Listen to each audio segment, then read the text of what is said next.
And if you think about how you shop on Amazon, it's truly frightening, right? You look at a book cover for maybe a couple of seconds before you decide whether or not you're going to keep scrolling or you want to learn more about that book. So yes, we can give some guidance on that. A title can be either informative or catchy. If you use a catchy title, then you have to explain it with a subtitle or maybe more than one subtitle. Or the title itself can just be informative and let people know what they're going to get in that 3 seconds that they spend reading it. And then the graphics too. There's so many poorly designed books out there that you don't want your book to look self-published. You want it to look as good as if it came from a major publisher, because that lends your book credibility. Right? Even if the buyer has never heard of your name, they might decide to give you a chance if the title grabs them and if the cover looks like it's well designed. Then they've got an immediate first impression that this may be a good book. I'll give it a try. But if you just put out a piece of amateurish design or editing or whatever, you're not going to succeed. You're only fooling yourself.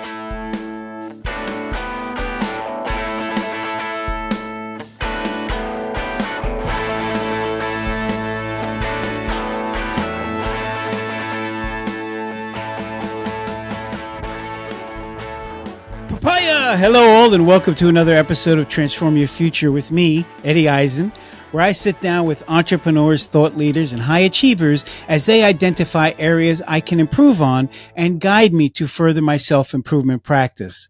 For more information and insights, join the newsletter at transformyourfuture.com, where I write about reinvention, personal growth, and entrepreneurship. If you like the show, you'll love the content on our website. We want to hear from you. Let us know how we can improve your listening and viewing experience. Suggest upcoming topics, or maybe you know a great guest for the show. Please reach out to us through our website, your podcast app, comment, or just text me directly at 813-722-1417. If you're an aspiring author looking to launch your career, become known as an expert in your field, or simply want to bring your story to the world, this episode is for you. One of the main ideas I preach to entrepreneurs is for them to become a person of interest, someone that is sought out because they are an expert in their field. Publishing a book allows you to be a thought leader of a specific topic, and you could use the book to start a speaking tour and connect to your audience. That has been my goal, and I've been working on completing my first nonfiction book. To start the process all along and prime myself for success, I've been reading, researching, and talking to many authors and publishers. I did the same thing with my film and video production company in 1999, except I did it with a documentary film instead of a book. I spoke at many events and festivals, ultimately building a successful career and collaborating with many celebrities I admired. In this episode, titled Mastering the Self-Publishing Process from Manuscript to Market, my guest is Michele DeFilippo, founder of 1106 Design. She shares her expert advice on the self-publishing process. Get ready to learn how to navigate the challenges of self-publishing and turn your manuscript into a market-ready book that stands out from the crowd. Stay tuned for invaluable insights that will help you take control of your publishing journey and achieve your author dreams. Michele's expertise has helped countless authors bring their books to life with professionalism and success. We'll explore the essential steps to self-publishing a high-quality book. We discuss manuscript preparation, editing, cover design, and choosing the right self-publishing platform. We extensively discuss marketing strategies, emphasizing the importance of pre-launch activities such as generating buzz on social media and securing pre-orders to maximize the book's initial impact. Finally, we touch on managing sales and royalties, explaining how royalties are calculated on different platforms and ways to maximize earnings. Michele's insights offer a clear roadmap of author success, making this episode a valuable resource for anyone looking to master the self-publishing process. Whether you're a first-time author or looking to refine your self-publishing skills, this episode is packed with valuable insights and practical advice. Stay tuned as we transform our futures in the world of self-publishing. So welcome to Transform Your Future, Michele. I'm looking forward to having a great convo with you. How are you doing tonight? I'm great, Eddie. Thank you so much for having me. Yes, ma'am. So, reading over and going back and forth with our communications and everything, I kind of want to just jump right in and talk about, basically, why don't you, let me give you the floor and you just talk a little bit about what you do and what special stuff that you do helping authors to publish their first book. Okay, well, in the next few minutes, I can explain how my company, 1106 Design, makes it easy for authors to produce a top quality book, keep control of that book, and also make more money every time they sell a book. Excellent. So you want to talk about a little bit about some of the, I know, like, for example, there seems to be in people's minds, and even myself, I thought about this, like, what's the difference between going and getting published by a major publishing house that's known, or me publishing myself, or with a smaller, umbrella. Do you want to talk a little bit about that? Because I know that's very interesting, and you have a lot of information about that. Sure, I'll be happy to. I mean, we're all familiar with traditional publishing, the older model and the still existing model, where the publisher acquires the rights to publish your manuscript and they pay all the expenses to produce the book and hire the experts, the editors, the designers, and so forth. And then when a book is sold, the publisher takes most of the money from sales and pays the author a small royalty. That's a fair model because the publisher has made the investment, right? So they deserve a return on that investment. Self-publishing or independent publishing, when it first came out about 20 years ago, the idea was that the author was the publisher and the author would hire the experts to produce a great book and keep all of the revenue from sales when a book was sold. But in the intervening years, we started seeing a whole bunch of different kinds of companies come out called self-publishing companies, hybrid publishers. Now, many of them are just calling themselves publishers without any adjectives at all. But the main difference is they're charging the author to produce the book.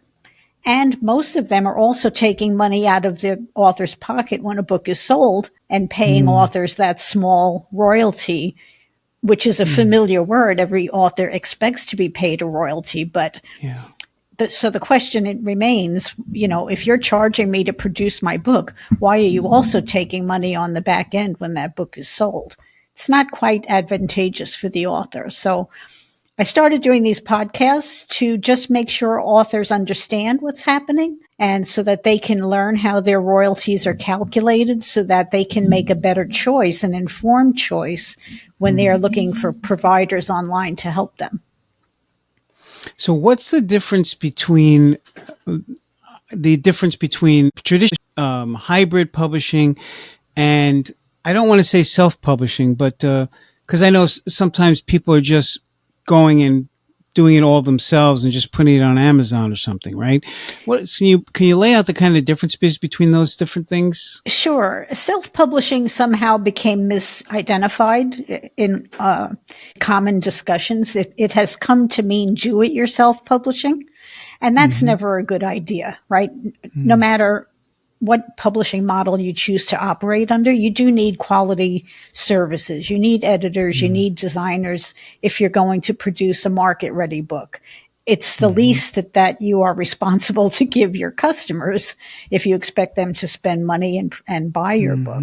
So self-publishing is now a misnomer. So some of us have started calling it independent publishing, where the author is the publisher and the author takes all the roles of the publisher by hiring the experts and producing a quality book and then distributing it in their own name. So hybrid publishing was an offshoot of self-publishing companies, but it's basically the same thing. It's where the author contributes money for the production of the book. Sometimes the hybrid publisher will co-invest, if you will. Maybe they will charge the author for production, but they'll front the expense for the marketing. And then in that situation, that's a partnership. And there's no problem if the hybrid publisher takes some of the royalties because they are really the author's partner in that sense. But many of these companies are charging the author for everything, and they're still taking money out of the author's pocket for so-called publishing, right? But publishing is available to everyone. anybody can open up a print-on-demand account. We recommend 2 platforms for that, and distribute their book worldwide without any middleman getting involved. So a platform like Ingram Sparks, that would be one? Exactly. And KDP, which is owned by Amazon. And that's the 2 platforms that we help our authors get set up on. So we handle the whole process for the people who work with us. We help them with the quality services. We help them with the distribution setup. And then after that, we're out of the picture financially. And all of the revenues from sales automatically go to the author's bank account, never to ours first. We don't get involved in that. What about, I know I'm kind of going out of order, but what about marketing and the marketing of the book, promotional tour, whatever? Well, marketing's important. It's absolutely necessary because people can't buy anything unless they've heard of it first. So the way we handle that is I have some do-it-yourself marketing resources on our website that people can buy for a relatively low price. And then I also introduce them to 3 marketing firms that I love and trust and who will treat them right. So they can decide how they want to do that. That's great. That's great. So what's in your view, is there like a large majority of certain types of authors right now? Or is it really just a mixed bag of fiction, nonfiction, romance, mystery? Is it everything? What's some of the trends going on? I don't know about trends. I mean, from our experience, we've produced every kind of book, fiction, nonfiction, textbooks. We just finished an 850-page biography of Winston Churchill that had something like 2,000 or 4,000 footnotes, I forget. It was a massive work, and we've seen just about every kind of book. Interesting. So I know sometimes, I'm working on a book and, I had to have a whole education to understand what's the right thing to do and how to do it.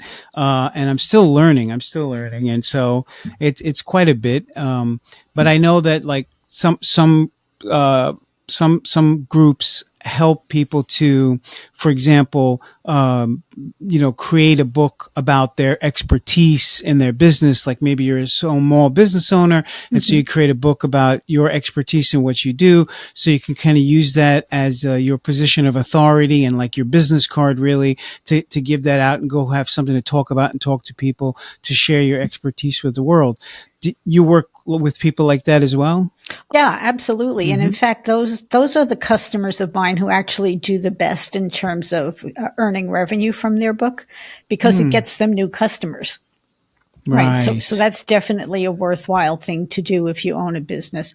Some people will do a full length book, but if that's too intimidating, they can also release a smaller book that people can download from their website. We can help with that. And that's what's called a lead magnet, right? It lets people learn about you without the pressure of a sales conversation. So you can say the most important things you would want to say to your customers, and they can read it and decide for themselves whether or not it seems like they want to talk to you. Yeah. And I'm going to put the information in the show notes to your website so they can get more information about 1106 Designs. And, obviously, we want to tell everybody that you have a great book yourself about everything they need to know about publishing. So they could get all that details and download that free book. Yep, we do. It's called Publish Like the Pros, and anyone who puts an email address into my website can download a free copy. And it has been fun to do, and it's also been useful to authors if I can go by what they've told me many times. A lot of people say, "I read your book, I love it. let's do business," and that's of course the intent.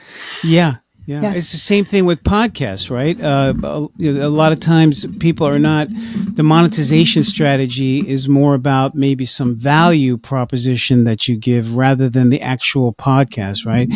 So just the same thing as the book. So in other words, the book, if your plan is to just write a book and then just sit back and make money off book sales, that's probably not the greatest strategy in terms of monetization alone. unless you have the wherewithal to really get out there and promote that book and, become a person of interest that people know and hear about multiple times, right? But definitely being able to monetize it on a smaller scale. In other words, not have to sell 1 million books, but to be able to get it in front of 50,000 people and then be able to do business with those people. That's a great monetization structure. Absolutely. Same thing with the podcast. Yeah. So it's smart. It's smart. Yeah, there was one of the early gurus in self-publishing, Dan Poynter, used to joke that a bookstore is a lousy place to sell books, and he was right, because the bookstores take a big cut of the cover price, and it's really hard. You have to sell thousands of books to make any kind of money selling in a retail environment, and you continually have to send people there to find the book over and over and over again. So that's a difficult model. But let's say you're a consultant. We just talked about how a book can help you gain new clients. You can also sell books in the back of the room if you're a speaker. And that's profitable too, because you're not paying the retailer's fee. You're just paying for the cost of the printing of the book. So there are ways to make money with a book, but bookstores is probably the bottom of the list. Yes, I look at other authors and what they're doing, and especially those who are writing books in the similar kind of area that I'm working in. My book is about reinvention, about changing your identity and living a life of fulfillment based upon your inner passions and, what you really want to do, and avoiding all the things you don't want to do and don't want to be involved in. And so, I follow some of these authors when they're releasing and try to hear what they did and some inside information. Obviously, most of the books today are sold on Amazon, right? Mm-hmm. I mean, that's really where the majority of book sales happen. So you definitely want to be on Amazon. But I remember him saying, this one particular guy, and he said that he did some kind of special where in the book he said, if you buy 10,000 copies of my book, I'll do a free keynote for you. And then he ended up having to fly to some other country to do that, far away, because he offered that in the book. So that was kind of an interesting story. So yeah, definitely selling books through speaking is another one that's very popular in use. Absolutely. Yeah. And what you were talking about there, I suppose if you could contact a company and ask them to buy a copy for every one of their employees, that's a great way to sell books too. Exactly. Some speakers that we've worked with will give away a copy of their book to everyone who signs up for the event, and that's another good way to get it into people's hands, because usually when somebody buys a book, more than one person will read it. Yeah. So, but the one thing's for sure is that it has to be marketed. This is just a reality of if you want to have any kind of impact, you're going to have a marketing strategy and figure that part out. And that's why it's important to produce a quality book at the outset, right? Yeah. Sometimes people forget that. I've had people tell me, I can't spend so much money to produce the book because I need to reserve the money for marketing. But that's kind of backwards thinking, because the minute people see that book, if they find errors or if it's not well done, then you've wasted your marketing dollars, right? You need to give them a good product, and that way they'll tell their friends, they'll maybe talk about it in social media or whatever, and that's the way you get that word of mouth going. That's far less expensive than marketing. Yeah. One thing I did want to discuss with you is in our communications going back and forth, we talked a little bit about how it seems like there's a lot of scammers out there going after authors. I wonder if you can expand that comment a little bit for us. Unfortunately, yes. And I suppose whenever anything gets really popular, it seems to be the case, and not just in publishing, but in any industry, right? And that's why I'm doing these podcasts too, so that people can know that there is an original way to self-publish without using a publisher, particularly a publisher who just popped up overnight and was opened up by some serial entrepreneur who sees money but doesn't know knows anything about publishing. So, if authors can seek out people who have publishing experience and have been in business a long time, that's going to be their benefit too. We've heard some terrible stories of publishers just disappearing with the files that they charge the author to create. And then not only does the author not get their royalties, but they've lost the files that were created for their book. So if they want to continue to sell their book, they have to start all over again. So, that's something to keep in mind when you choose a provider. We will always give the author the files if they want them. It's, I never hold files back like some places do. Yeah, I mean, I've been thinking about. So I'm a writer, and I spent 25 years writing, producing, and directing film and television and documentaries and marketing videos and stuff. And I had a lot of fun. But I did always desire to write a book, particularly a nonfiction book, because it's my favorite category. This is what I read all the time is nonfiction. So I wanted to kind of write something that I felt was an area that there wasn't really a lot written about. But anyhow, in my process of going through it, I've been introduced to many, many different companies and different ideas. And sometimes in the beginning, like I know right away whether these are people that I can identify with or resonate with quickly, especially when they start talking about how you create the book. And so I've heard some crazy things like, these guys saying, just, go on Zoom, turn on the camera and record yourself talking and then send that to us and we'll have that edited into a book. And I'm like, I don't think it's that simple to actually write a compelling book by just talking into your camera and giving it to somebody. I mean, I guess you could do that. I just don't know what's the quality of that. Like, Seth Godin always talked about that, the key is you want to create something that's remarkable, meaning that it's worthy of a remark, right? Yes. And so I also want to create that. I want to create something that people look at it and go, yeah, well, he put a bunch of words together on a piece of paper, but it's not very interesting. One person told me recently, how come you haven't finished your book yet? I'm like, well, I'm working through it. I'm just trying to make it the best damn book it possibly could be.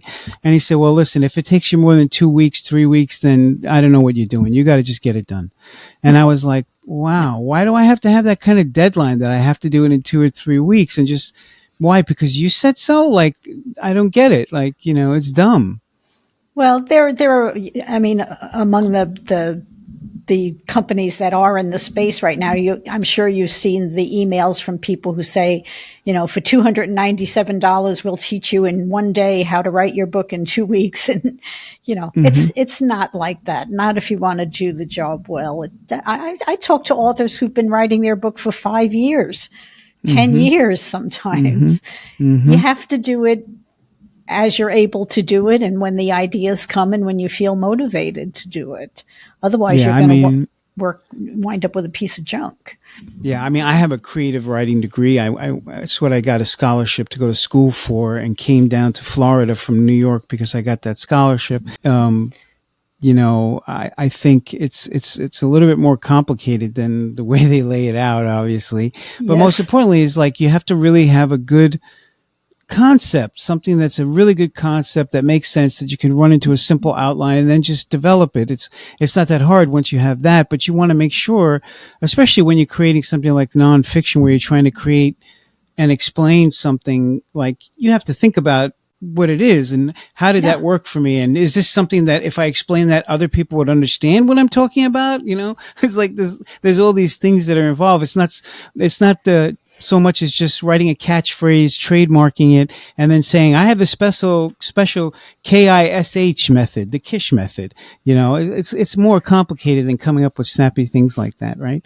So that's one thing. So if it's too good to be true, it obviously is, right? That really you're going to go ahead and write a best-selling book in 2 weeks. That would be great. If you could do that, wow, more power to you. We should talk. So I think it is a certain amount of preparation, understanding. How do you guys in your company help authors to hone that in? And I mean, obviously, I know you mentioned editing. So other than editing, how do you help authors to get that book out of them? And help them stay on track? Well, we don't offer writing coaching. I can refer people if you need that service. But once the author makes the manuscript as good as they are able to make it, then we'll take a look at that and do an editorial evaluation and maybe offer some ideas on how about the book structure and whether or not it just seems like it's together yet. But then there's several levels of editing, right? There's developmental editing. There's copy editing, there's proofreading. So it's a laborious process. It's not an easy task to do a book right. Even after the editing is done, the design stages are a lot more complicated than most people realize. I had an author on the phone tell me one time, "You can't fool me. I know it takes you 15 minutes to design a cover." So, there's a lot of misunderstanding out there. What can you say? But the important thing, titles and covers are very, very important, right? Yeah. Yes. I mean, if you nail the right title on the right cover, people are going to want to open up the book and read it. Yes. And if you think about how you shop on Amazon, it's truly frightening, right? You look at a book cover for maybe a couple of seconds before you decide whether or not you're going to keep scrolling or you want to learn more about that book. So yes. We can give some guidance on that. A title can be either informative or catchy. If you use a catchy title, then you have to explain it with a subtitle or maybe more than one subtitle. Or the title itself can just be informative and let people know what they're going to get in that 3 seconds that they spend reading it. And then the graphics too. There's so many poorly designed books out there that you don't want your book to look self-published. You want it to look as good as if it came from a major publisher, because that lends your book credibility, right? Even if the buyer has never heard of your name, they might decide to give you a chance if the title grabs them and if the cover looks like it's well designed. Then they've got an immediate first impression that this may be a good book. I'll give it a try. But if you just put out a piece of amateurish design or editing or whatever, you're not going to succeed. You're only fooling yourself. Okay, so let's say that I've finished my book. I've made it the best I could possibly make it. I've actually consulted with some people that I think are the proper audience to let them review a chapter or a few pages to see what they think about it, and if they can give me any feedback to help me hone in on, that audience that I'm trying to penetrate. So I give you the book. It runs through the 3 layers of editing, right, to get things finished. So now we're ready. We're going to release it. We're going to have a launch, right? And so in the launch, do you launch ebook first, the Kindle version, right? Or do you launch the paperback version or the hardback version first? There's all kinds of opinions about that. My recommendation is to get all the versions ready and have them up and available for sale. Then do your launch so that people can go there and find the format that they want to buy. Okay. Right. I don't know that launching, again, people differ, but to me, it seems like if you launch your ebook first, the ebook is a lower priced item. So you could be cannibalizing your print book sales by doing that. Exactly. I think we should just let people buy what they want, whatever format they want. Maybe I've heard. I'm sorry. I didn't mean to interrupt you, Michele. No, I was going to say maybe one buyer travels a lot and prefers ebooks. Maybe another buyer is sick of looking at a computer screen and wants the print book. Let them decide. Yeah. Or somebody is obsessed about hardcover books and wants to always get their books hardcover, then let them get that, right? But I've also heard people say like, you want to launch first with a paperback. And then a week later, then you want to release the Kindle version. And then after that, sometime later, then 6 months later, you release the audio version or whatever. But, and this idea, like each individual version is a product in itself, and you want to have a launch and a campaign for that specific product, and then, run through the arc to capture everything you can. And then when that kind of dies down, then you run another arc on the other product. It's an interesting idea. I was just wondering what your opinion is, because I don't see how any of it makes any real sense except the cannibalization of, if you have somebody and you could get them to buy the hardcover, but they buy the much less expensive Kindle version, I could see how maybe in the scope of things, you're losing something there or not gaining as much as you would want to gain financially. But on the other hand, I'm not even sure that any of that matters. Well, I think that idea of launching the hardcover first and then the softcover 6 or 9 months later is kind of a holdover from traditional publishing, but that strategy originated in the days before social media, before we all saw 1,000 messages a day in our inbox, right? Or on Right. Facebook or whatever. I'm not sure it really applies right now, but also every situation is different. So that's where my marketing people would consult with the author because each situation is different. They might recommend that approach, or they might recommend just what I said, which is get everything ready and let people decide. Do one launch and let people decide what they want. Yeah, you need to introduce me to some of them. So maybe we can have them on the show. I'm sure they would love it. Yeah. So thinking about that along the lines of that, I would say like overall, my goal would be I definitely want to be on Amazon because something like 75-80% of all books sold are sold through Amazon. I definitely would like to be able to create a campaign somehow to get people to buy the book, to put it in bookstores or whatever. I mean, I don't know if you've ever heard an author having their book in the airport and being like completely excited and overjoyed because they walk through the airport and they see their book is out there for sale on the counter. But I would like to maximize all that stuff for sure. I don't want to play around. No, that's a worthy goal. I think like I said, we recommend that people put their book on Amazon and then also use Ingram for the expanded distribution network. There are marketing people, and I know one who specializes in the airport bookstore arena. It's just, I've heard, now I don't know for sure, I've heard that the airport bookstores are pretty much considered a marketing expense. It's that the author may not make very much money from sales in the airport bookstore, but the benefit is that 150,000 people a day might see it. So, but I think you really have to give the airport bookstores a larger cut than you might have to give just an ordinary bookstore. Interesting. Yeah. So, shifting gears for a second. So what did you do before publishing?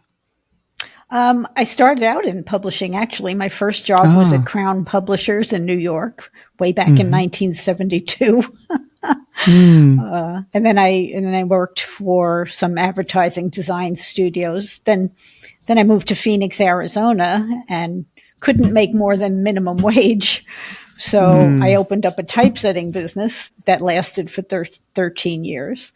Then Steve Jobs invented the Macintosh and put every typesetting business in the world out of business.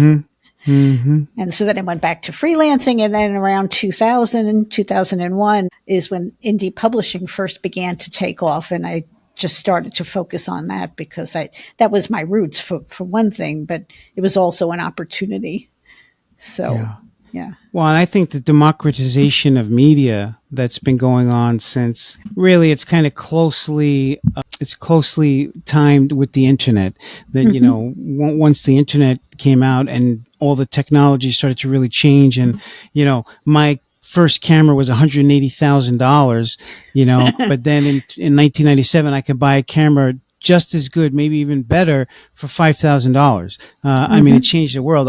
I was doing DVD business, with people, and they would pay me just to take the video and compress it for the DVD and just author the discs. I didn't have to shoot anything or edit anything.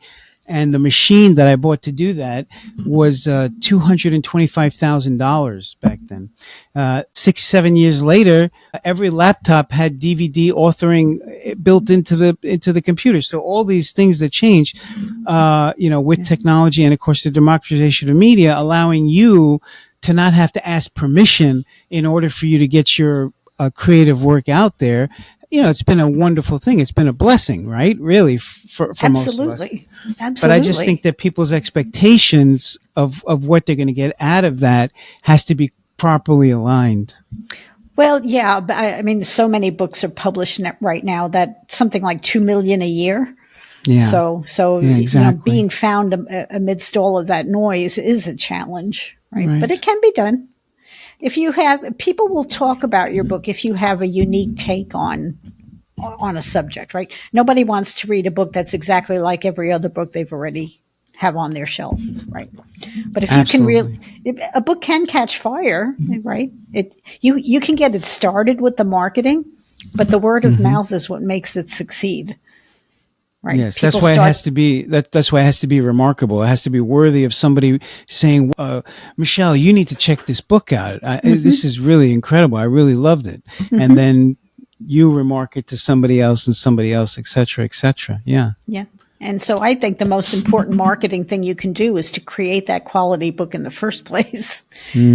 Not only in terms of the content that you create, but also in the presentation of it with the cover design and beautiful typesetting and interior design and a nice ebook that doesn't have big gaps between the words, all of that.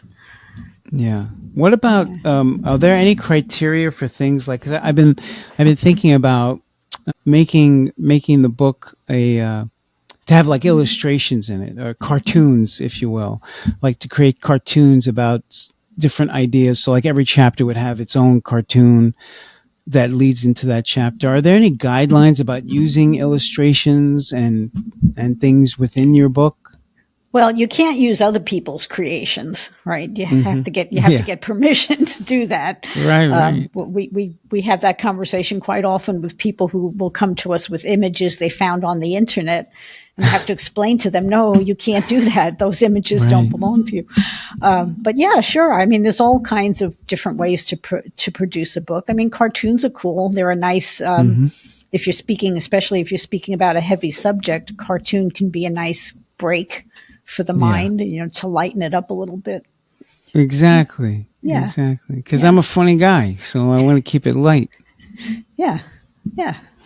And that's the beauty of self-publishing, because you're not going to butt your head against a traditional publisher's wants and desires for the book, right? If they take on a book, they're going to do what they want. So indie publishing lets you do what you want, but that also requires a little bit of guidance.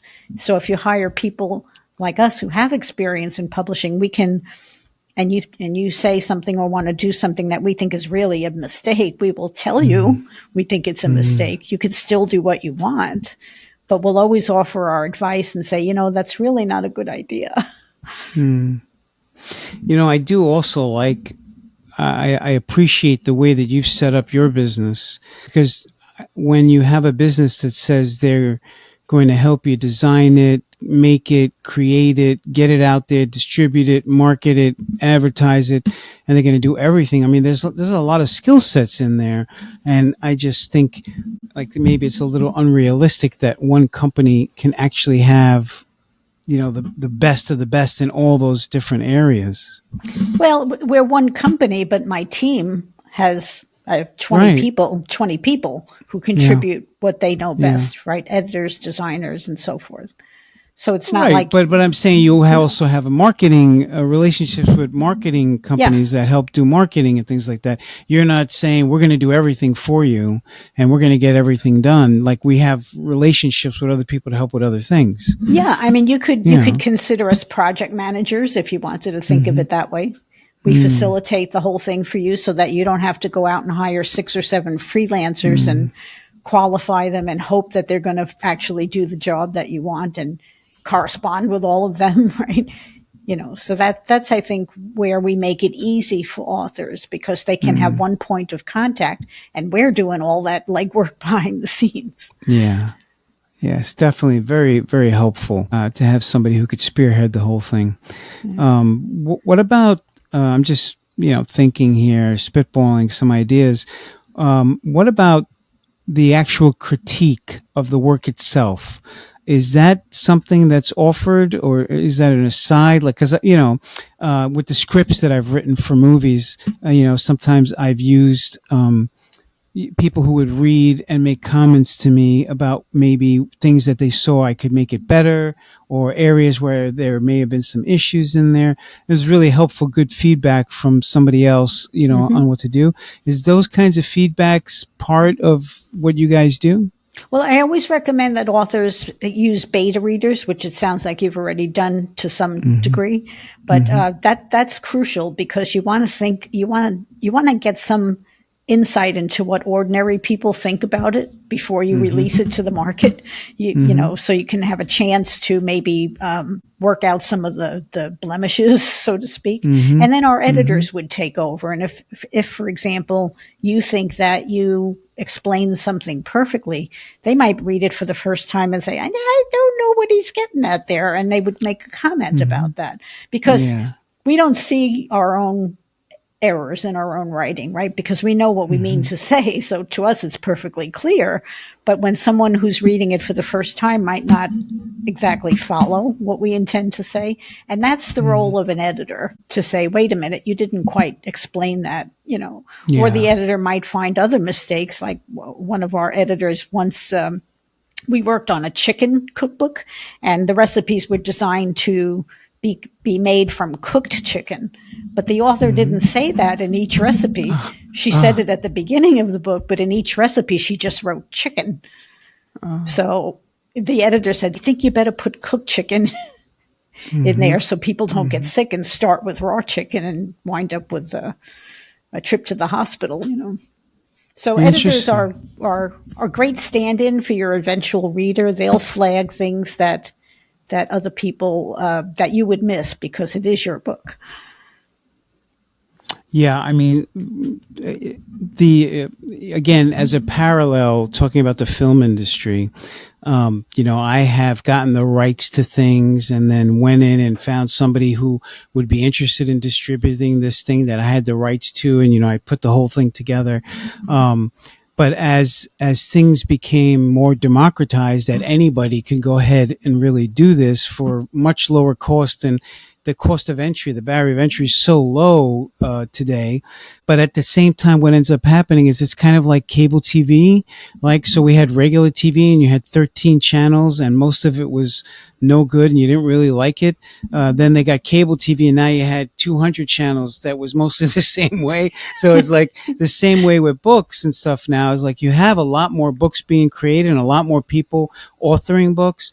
But then I look at them, and a lot of them just are like written like marketing brochures. They're like, they don't really explain anything. They don't really go into any detail, but the title of the book makes it seem like this is going to be something that I'm going to get educated on some topic and learn how to do some things to make things better in my life in some way. But then you read it and it's all just like a bunch of marketing material, so definitely, I don't like it when people talk about how it's just so easy, just go ahead and just do it and kick it out there. Just like, that doesn't make any sense to me logically, No. And well, the democratization you talk about is maybe 75% a good thing, right? Because there's no barrier to information sharing anymore. But in defense of the traditional publishers, I will say that when they were the only ones putting out books, the consumer could count on a book being well researched, well prepared, worth something. Right. You didn't have to worry about what you just described, that you buy a book and it's like, this. I'm sorry, I spent the money. That. Yeah. So, but I guess we have to. That's part of it. Yeah, but at the same time, I mean, I do think that for example, I know you no longer can be a New York Times bestseller, right? That's done with, right? But you still can get the Wall Street Journal bestseller. And I know some of the people I talk to, they really want to figure out how to do that, to get that, instead of what a lot of people do, saying, they're Amazon bestseller, which I'm not really sure what the value of that really is. I guess it sounds good. But in order to do that, I think you have to be distributed by one of the bigger publishing companies, right? You couldn't self-publish and get on the Wall Street Journal list. Well, unfortunately, there's a lot of shenanigans with that, right? There are firms that are our competitors that promise to make books a bestseller, and what they typically do is they find some obscure category and they direct all of the author's friends and associates to buy a book at the same moment in time on a particular day. And so Amazon's computer gets tricked into thinking this book is a bestseller. And so then the badge goes up and they take a screenshot of the badge. It was a bestseller in one category on one day. For 45 minutes, right? But from then on, the author says, I'm a best-selling author. So it's not real, unfortunately. And that bugs me too, right? Because it's just not right. It undermines consumer confidence. They can't believe the word bestseller anymore. Right. Just like you see some people will say as featured on NBC, CBS, CNN, but sometimes that only means they posted a comment on the blog. It doesn't necessarily mean anything, So there's a lot of shenanigans going on. I don't know if anybody believes any of it anymore, and that's unfortunate. We should be able to believe somebody when they say they've accomplished something. New York to Phoenix, Arizona. My goodness. I know we were talking back and forth and you mentioned pizza. Yes. You still, since 1979, you haven't found any good pizza. I'm still looking for a good pizza in Phoenix, unfortunately. So we've talked about a lot of things, Michele. I really enjoyed our time together here. Is there anything that you want to talk about that I haven't talked about? No, I guess let me do this. You did send me some really good stuff. Let me just reference it real quick, because one of those things I really did want to mention, and that was, we were talking about what are the three biggest misconceptions people have about self-publishing. The biggest misconception is that they need a publisher, and that's not true. The author's primal instinct is to say, okay, my manuscript is finished. Let me go find a publisher. But that's not necessary anymore. Amazon changed all that. Now authors can prepare a book and distribute it worldwide without any middleman involved in there. They do still need quality services. That's another misconception, is that some authors are told that they can produce the book themselves and so forth. And that's a mistake, because you're not going to get the same quality or advice as if you work with experts in the field. So the first misconception is that you need a publisher. The second is that you should do the book yourself. That's always a mistake. The last issue that I'm doing these podcasts for is that authors don't always know how their royalties are calculated. In fact, if you see the word royalty, that's a red flag, because that means that you're dealing with someone who's going to publish the book for you and keep part of your money in most cases. So royalty is a red flag. Another red flag that people can watch out for is if somebody promises you a free ISBN number. That means they're giving you one of their ISBN's numbers, which is going to make them the publisher of your book, not you. So there's some ways, you can. What's the difference in that? I know, I understand what you're saying, but what's the difference if I publish under your ISBN number, Secret Cows Publishing, or if I create my own under the name of, Wizard Eddie? Well, it comes down to control, right? When you work with a publisher, they control your book. And so it's published under their ISBN number. So that means when a book is sold, they get the sales reports, they get the money when a book is sold. Wow. And then you're depending on them to... You're kidding. No. And then you depend on them to report sales accurately and pay you the money that they owe you. So just because they set up the Secret Cow publishing house under that name and number, and I write the book, they edit it for me, they get it out there in the world, and it's under that number, that means the money goes to them first before me? Yes. Wow. Why would anybody do that? I don't know. That's why I'm here. If you work with us, we give you all the services a publisher would give you, but we'll help you buy ISBNs in your own name, and you will upload the book to the print-on-demand platforms in your name, so that when a book is sold, You get the reports, you get the money sent to your bank account, and we don't take any of it. That's interesting. All this time I didn't realize. I didn't understand that the ISBN number would be connected to the sales reports and the financials. That's where it gets paid, is to the ISBN. I thought it was like two separate things. The ISBN identifies the publisher and the title. So unless you purchase the ISBNs in your own name, you're probably using someone else's. And that's why they kind of reel people in. They say, we'll give you a free ISBN, but it's not. How much beneficial. is an ISBN approximately? Well, we recommend the company that sells ISBNs is Bowker, and they sell single ISBNs for $125 each, and they sell a block of 10 ISBNs for $250.75 with the discount we can get you. So I always recommend that you buy a block of 10 because you're going to need one for your print book, one for your ebook. If you do a hardcover in addition, let's say you do a softcover, hardcover, ebook, and audiobook, that's 4 ISBNs right there. So buying a block of 10 is just the more economical choice. Plus, they're in your name. They never expire. You might write another book someday. You can go back to that list of 10 and assign any of the numbers that are still left to your next book. Revised editions get another number or no? A second edition is usually considered if you change 30% or more of the text. And so, yes, that would need a different ISBN. If you think of an ISBN as the model number for your book, anything that's substantially different about the book requires its own number. Yeah. And you said the block of 10 was how much? With our 15% discount, $250.75. Wow, that's worth it. Yeah. It's very much worth it. But the most important aspect to remember is that it's in your name. It's not in anybody else's name. Interesting.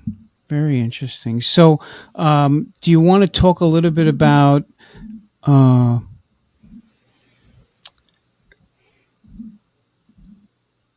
your book? You want to talk a little bit about your book, Published Like the Pros? Sure. Before we close out? This is it. It's available for free on my website at 1106design.com. It's a quick read. It's only 88 pages, but it kind of goes through all the services that you need to prepare a good book. It talks in more detail about the royalty calculations and so forth that we mentioned. And I promise you, if you download the book, we will not start sending you 3 emails a day. Thank you. We don't work that way. I hate that when people do that to me, so I don't do it to anybody else. If there's also a button on my website, if you're ready for a quote, you can request a free consultation. Again, we don't use high pressure sales techniques. We just have a conversation with you.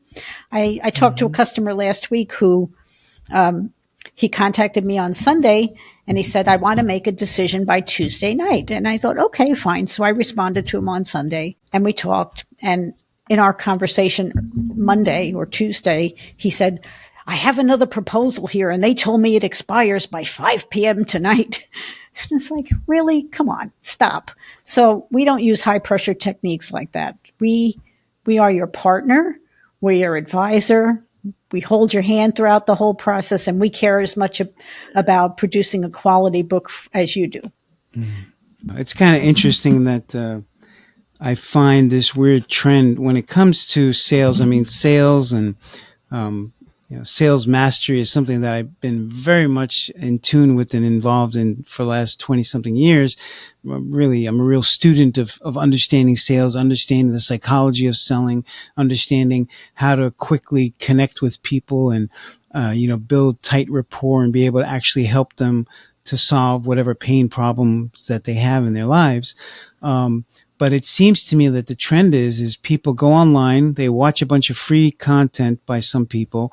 Maybe there's some of the biggest noises on the internet right now that they're tracking and following. And then they just piece together their own sales strategy of what they're going to do and how they're going to do it based upon these other things. And there's no real connection back to your audience. And it's like each audience, there's like a certain way you have to really deal with certain audiences. because of who they are, how they work, the space that they're in, sometimes the psychology of who they are and where they're at. And you can't just treat everybody the same, like with those tactics of, hey, we're only going to take on 5 people, so I can only take on 5 books right now. So if you don't get back to me by Tuesday, I'm going to have to find somebody else to fill your space. Yeah. And using those scarcity tactics doesn't seem to make sense when we're talking about authors, as opposed to maybe talking about real estate agents who are getting ready to buy some marketing materials or something like that, or some coaching program that launches on Monday. I don't know. I guess I'm old fashioned. The way we handle it, every author is unique. Every book is unique. I like to be talked to like a human being. I don't like to be to feel like a number and like I've been hoisted on some sales process where everybody gets, punched with the same number along a tightly defined process. We just talk to you. We find out what you need. We listen to you. We try to implement as many of your wants and desires as we produce the book. So we just make it human because we're humans. We want to enjoy the process too. Okay, I'm glad she left. So I just want to say I really like that you treat people like humans. That's very good. It's common sense. I think, interestingly enough, I'm reading Getting to Yes Again, the book on negotiation. And, I'm always fascinated by them saying, remember, we're human first. We have to treat people like humans and understand human feelings and human ideas. Absolutely. Yeah. I mean, it doesn't fool anybody. People know when they're being sold, right? They know when they're hearing an untrue pressure tactic, like the proposal is going to expire or I've only got room for 5 people. Come on. Yeah. That makes people cynical, and that's not what books are about. Books have been a fine art for centuries. And, maybe it'll change, but we're gonna keep thinking of books that way. Yes. Well, thank you so much, Michele. I really appreciate you, and I'm going to be in touch so we could talk some more. Thank you, Eddie. I appreciate this opportunity. For more information and monthly topics of interest, please go to transformyourfuture.com and join the newsletter.